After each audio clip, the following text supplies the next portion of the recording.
त्यांनी अनंतरावांच्या प्रतिमेला फुलं वाहावी.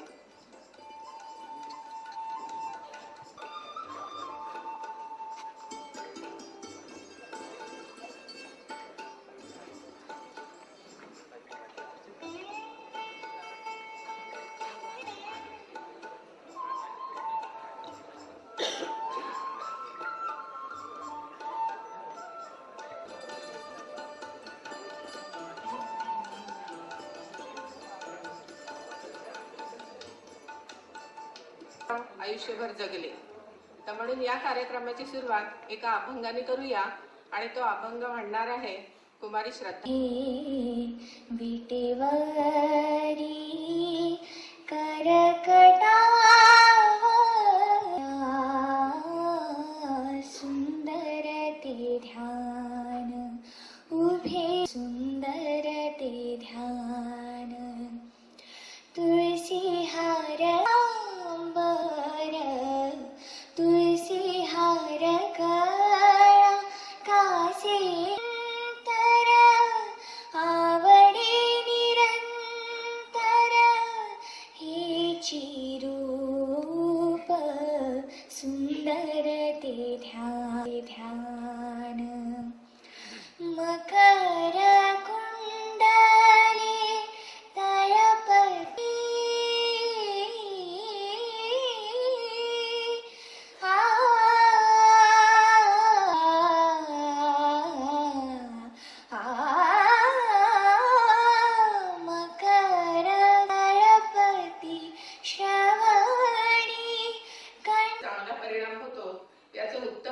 म्हणजे आमची आई. ज्या काळी प्रसार माध्यमाची त्या गावातनं म्हणजे ते मंठा किंवा चारठाण इतकं छोटं गाव किंवा त्यापेक्षाही छोटं गाव असेल आणि आई आमची चौथी नापास असल्यामुळं तिला बराबर लिहून घेता यायचं नाही, पण तो आदर्श बातमी पत्राचा एक वस्तुपाठच म्हणावा लागेल. आईविषयी खरं म्हणजे बोलायची थोडंही बोलू नये हे काही मला पटलं नाही म्हणून मी बोलले. 18वा स्मृती दिन.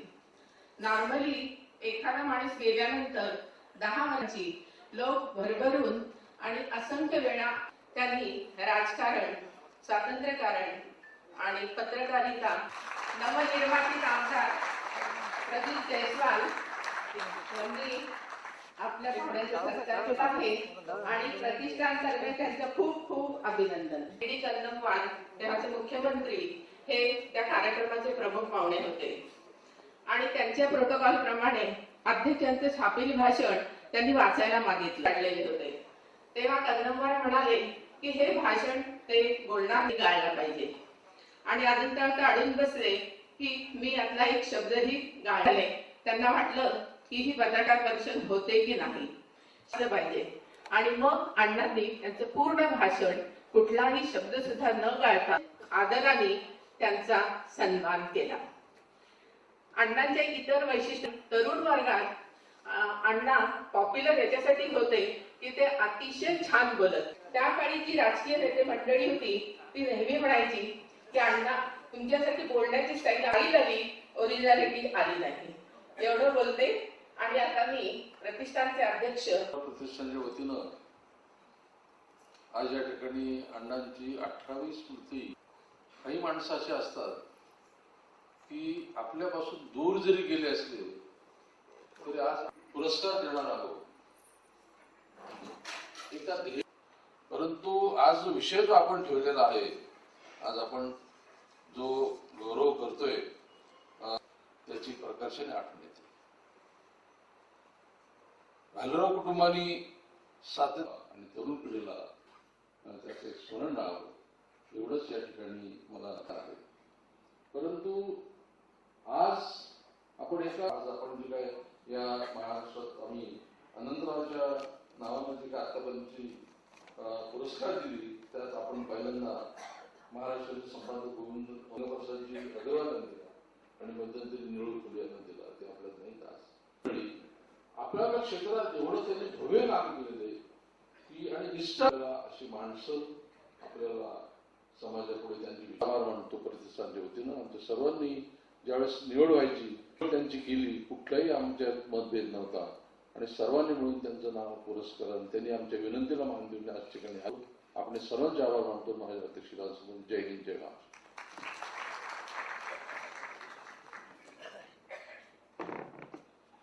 मगाशी एक उल्लेख करायला सुप्रसिद्ध नाट्य या सर्वांच्या दुःखात आमची सहवेदना आहेच. यानंतर ज्या क्षणाची आपण वाट पाहतोय, प्रत्येक प्रश्नाला जागतिक संदर्भ प्राप्त झाला.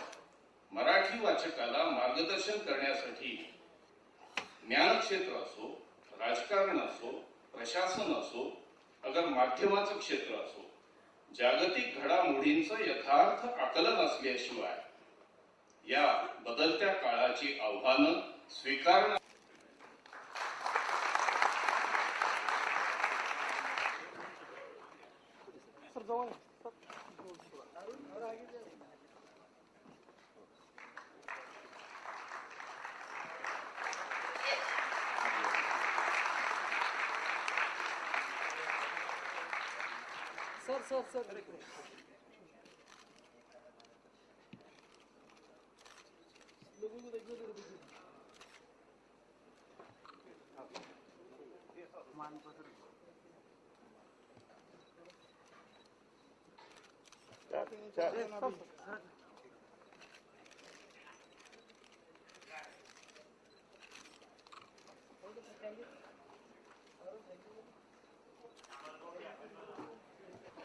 वस्तुतः हा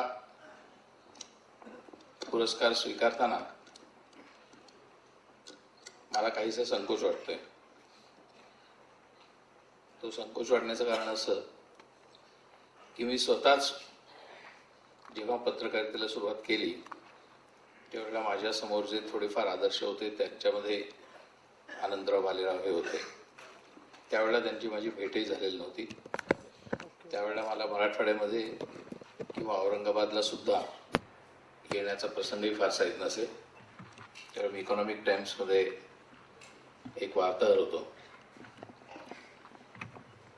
परंतु इकॉनॉमिक टाइम्स ज्या टाइम्स ऑफ इंडिया वृत्तसमूहाचं वर्तमानपत्र आहे त्यांचंच महाराष्ट्र टाइम्स हेही एक वर्तमानपत्र आहे आणि गोविंदराव तळवलकर हे त्याचे संपादक होते.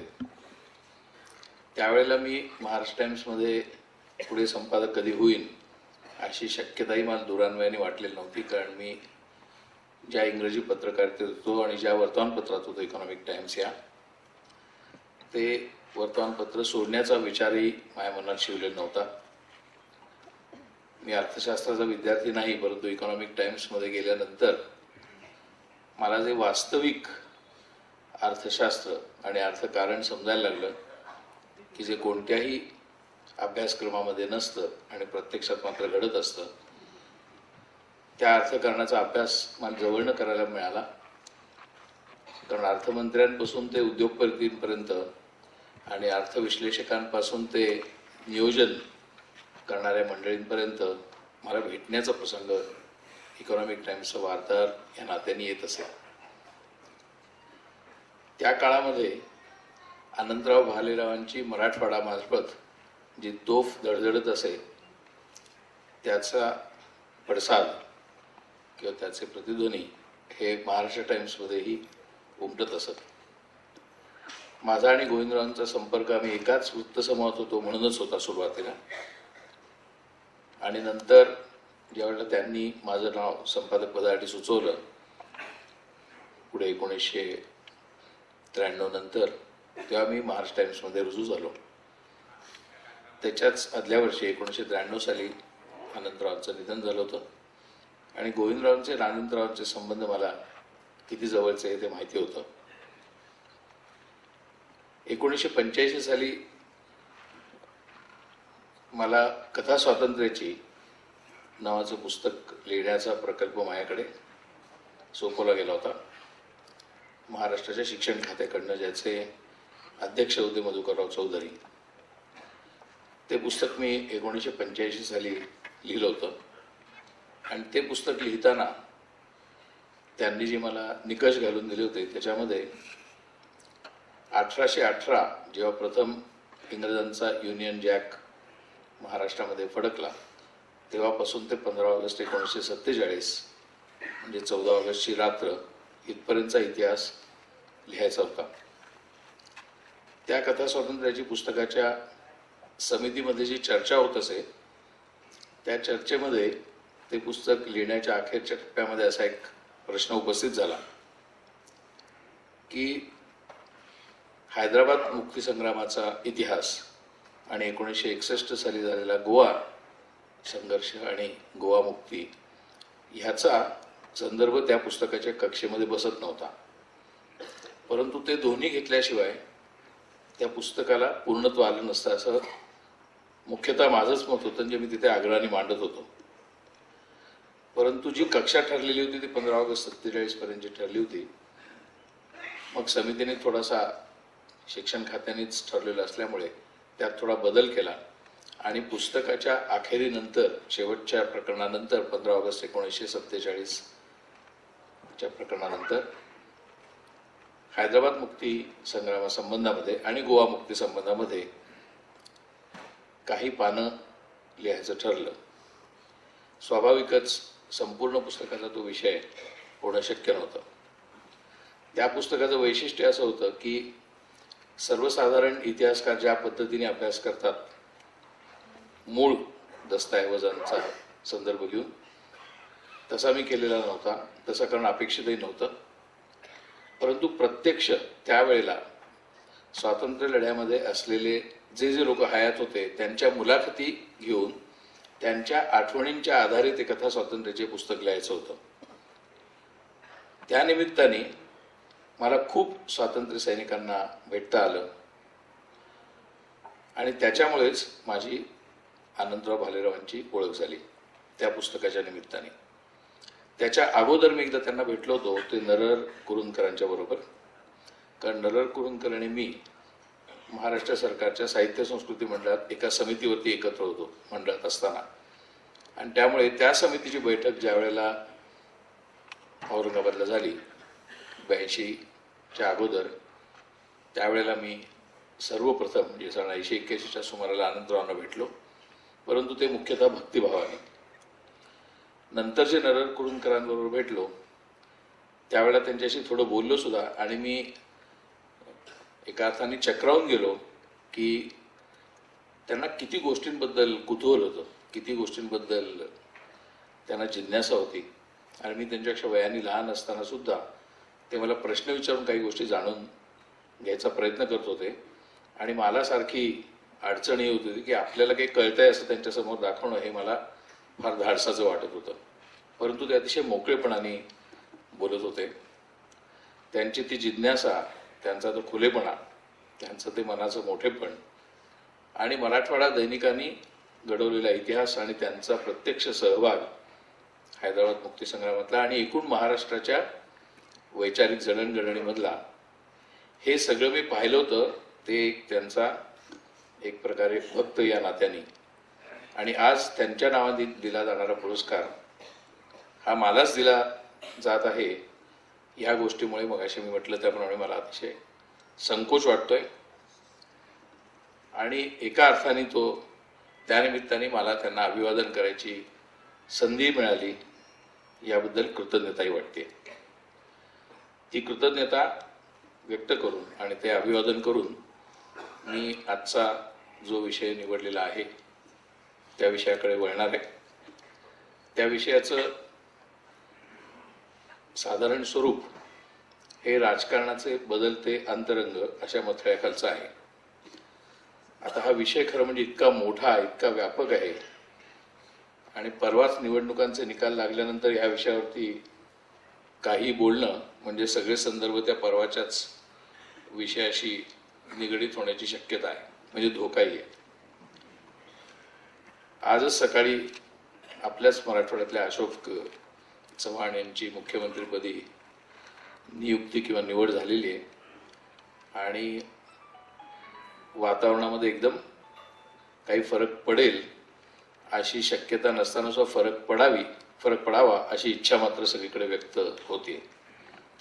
जो फरक गेल्या 10 वर्षात फारसा पडू शकला नाही किंवा जो पडला तो फारसा लाभकारक नव्हता, महाराष्ट्राला उपकारक नव्हता, अशी अवस्था असताना सुद्धा आपला आशावाद इतका जबरदस्त आहे की किती अर्थकारण आणि जीवनशैली किंवा प्रत्यक्ष वातावरण आजूबाजूचं सर्वार्थाने हे जरी खालावत असलं तरी आपली आशा कधी संपत नाही आणि त्यानुसारच आजूबाजूचं आत्ताचं वातावरण हे पूर्णपणे ऱ्हासग्रस्त सर्वार्थाने मूल्यांच्या दृष्टिकोनातून सुद्धा आणि आमच्या व्यवसायात सुद्धा दिसत असताना ही आपली सगळ्यांची मला वाटतं आशा टिकून आहे.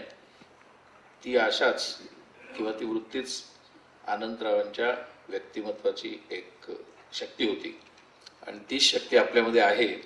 नाही तर वस्तुतः आजूबाजूचं वातावरण पाहून आपण शेतकरी नसताना सुद्धा आत्महत्या करावी असं वाटण्यासारखी परिस्थिती आहे. ज्यावेळेला राजकारणाचे बदलते अंतरंग असं आपण म्हणतो त्यावेळेला हे बदलते अंतरंग म्हणजे तसे कायमच बदलत असतं. राजकारण ही काही स्थिर गोष्ट नाही. ती जर स्थिर गोष्टी असतील तर ती टिकलीच नसते. राजकारण हे अपरिहार्यपणे कायम बदलत जाणारी गोष्ट आहे.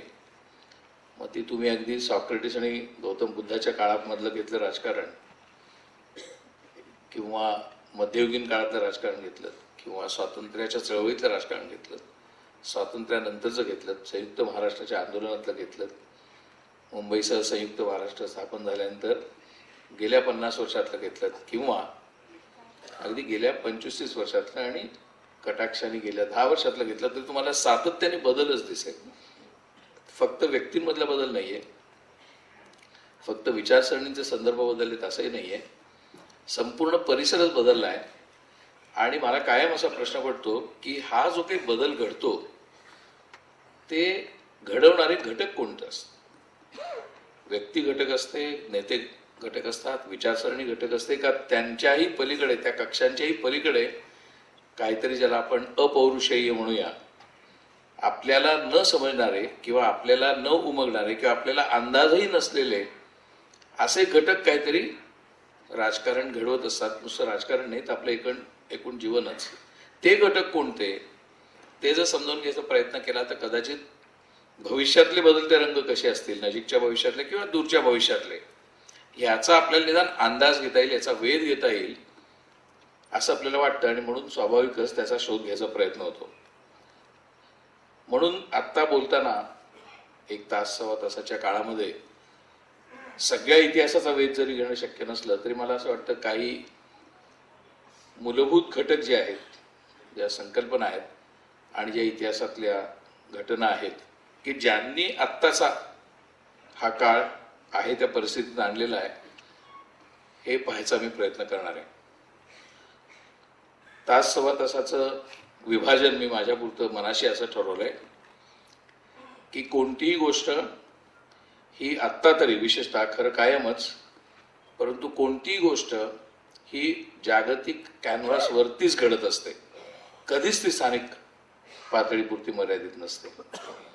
याचं फार पूर्वीचं म्हणजे साधारणपणे 150-200 वर्षापूर्वीचं उदाहरण जर द्यायचं झालं तर मला त्याच्याबद्दल आश्चर्य आणि गंमत दोन्ही वाटतं. ते असं की महात्मा फुले ज्या वेळेला इकडे चळवळ करत होते सामाजिक समतेची, त्यावेळेला कोणत्याही प्रकारचं माध्यम म्हणजे टेलिव्हिजन तर सोडाच, रेडिओ सुद्धा नव्हता, टेलिफोन सुद्धा नव्हता. म्हणजे रेडिओ, टेलिफोन, टेलिव्हिजन, आजच्या अर्थाच्या सारखी वर्तमानपत्र असं काहीही माध्यम नाही. आणि तरी महात्मा फुलेंना त्यांनी लिहिलेलं एक पुस्तक हे अब्राहम लिंकनला अर्पण करावं असं वाटलं. म्हणजे कशामुळे त्यांना असं वाटलं की ते जो संघर्ष करतायत त्या संघर्षाची नाळ ही अब्राहम लिंकन जो संघर्ष अमेरिकेत करतायत त्या संघर्षाशी जोडली जाऊ शकते. त्या काळामध्ये भारतातनं अमेरिकेला जाण्याचा तर जवळजवळ प्रश्नच नव्हता. भारतातनं युरोपाला, मुख्यतः ब्रिटनला जाणारे लोकही अगदी थोडेसे होते.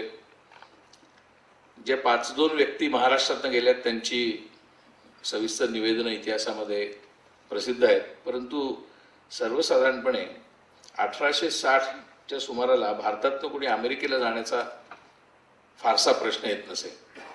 त्याच्यानंतर 25 वर्षांनी आनंदीबाई जोशी गेल्या 1885च्या सुमाराला, 1880 ते 85 दरम्यान.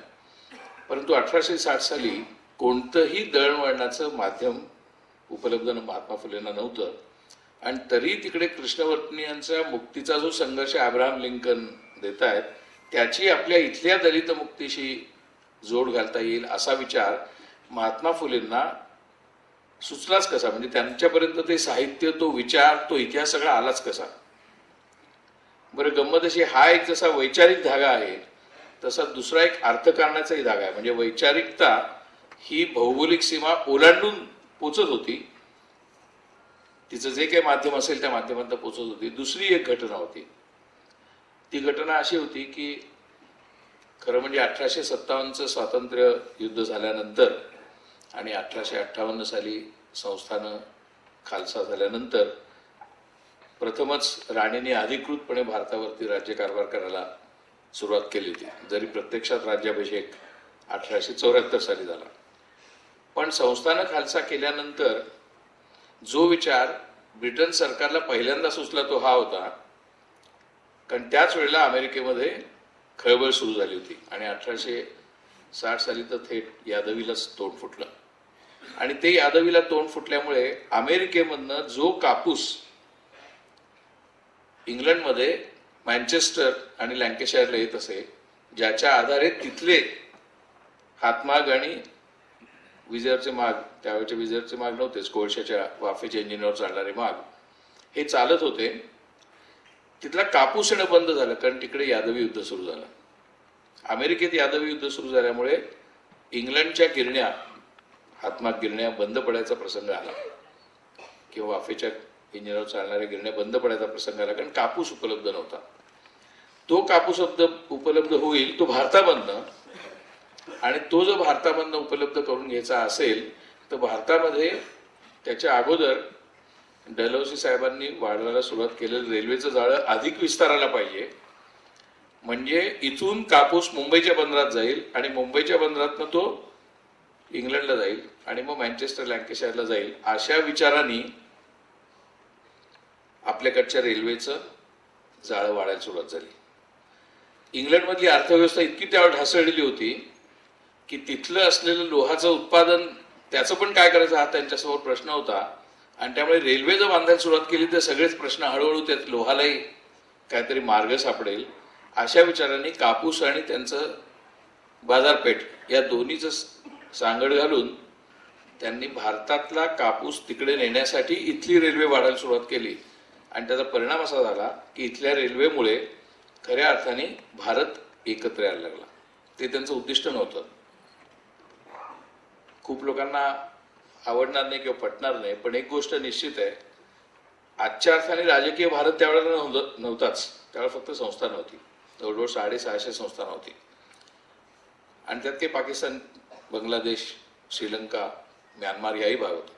म्हणजे म्यानमार किंवा ब्रह्मदेश हाही भारताचा इतका भाग होता की लोकमान्य टिळकांना अटक झाल्यानंतर त्यांना ब्रह्मदेशात ठेवलं होतं, म्हणजे आजच्या ब्रह्मदेशात, कारण त्यांच्या दृष्टिकोनातून तो ब्रिटिश इंडियाचा भाग होता. त्यानंतर सुभाषचंद्र बोसांनाही तिकडेच ठेवलं होतं. त्यावेळेला भारतातल्याही सर्व लोकांना असं वाटायचं की मंडाले हा भारताचाच भाग आहे, रंगून हा भारताचाच भाग आहे. पूर्वीच्या हिंदी सिनेमामध्ये रंगून ह्या शब्दावरती अनेक गाणी पण होती, कारण तो भारताचाच भाग असं गृहीत धरलं जात होतं. म्हणजे त्यावेळचा जो इंडिया आहे, त्यावेळचा जो भारत आहे, त्यावेळचा जो ब्रिटिश इंडिया आहे, तो ब्रिटिश इंडिया हा आपण आत्ता गृहीत धरतो आजचा भारत आहे. आणि मग ज्या वेळेला फाळणी झाली त्यावेळेला प्रत्यक्षात जर पाहिलं तर ती त्या ब्रिटिश इंडियाची फाळणी झालेली आहे, कारण त्याच्या अगोदर भारत नाहीच आहे. भारत हा नंतर जन्माला आलेला एक प्रदेश म्हणूया आपण, भौगोलिक राष्ट्रीय विचारांनी तयार झालेला प्रदेश आहे. आणि तो प्रदेश तयार होण्याच्या प्रक्रियेमध्ये ज्या गोष्टी होत्या त्याच्यात एक होता विचार, ज्याच्यावर मी महात्मा फुलेंचा संदर्भ दिला, आणि दुसरं होतं अर्थकारण, की ते जागतिक पातळीवरती घडत होतं आणि त्याचा भारतावरती परिणाम होत होता. आणि तो जो काही कापूस भारतातनं जायला लागला आणि त्यामुळे एकदम इथल्या कापसाच्या शेतकऱ्याला एक प्रकारे आर्थिक स्थान प्राप्त झालं, व्यावहारिक सामाजिक स्थान प्राप्त झालं. आणि मराठवाडा असेल किंवा विदर्भ असेल किंवा खानदेश असेल, इथल्या शेतकऱ्याला कापसाच्या निमित्ताने जे काही स्थान प्राप्त झालं त्याचं एक कारण अब्राहम लिंकननी सुरू केलेलं यादवीत आहे असं आपल्याला सांगितलं तर पटकन ते सांधे जुळत नाहीत, परंतु प्रत्यक्षात तसे ते असतात. म्हणून मी संदर्भ असा दिला की कोणतीही गोष्ट, मग आपल्या स्वातंत्र्य लढा असो किंवा आपल्या भारताची संपूर्ण असलेली संरचना असो, तिचाही कॅनव्हास हा पूर्णपणे जागतिक आहे. गंमत म्हणजे महात्मा फुलेंना ते पुस्तक काही अब्राहम लिंकनना पाठवणं शक्यच झालं नसतं, कारण त्याच्यानंतर अब्राहम लिंकनचा खूनच झाला. पुढे आपल्याकडे गांधीजींची हत्या झाल्यानंतर ज्या वेळेला संदर्भ दिले जाऊ लागले, त्यावेळेला पुन्हा अब्राहम लिंकनच्या हत्येचा संदर्भ दिला गेला. म्हणजे कोणतीही घटना असो आपल्या जीवनामध्ये परिणाम घडवून आणणारी, तिचे संबंध थेट कुठेतरी आंतरराष्ट्रीय पातळीवरती जाऊन पोचतात.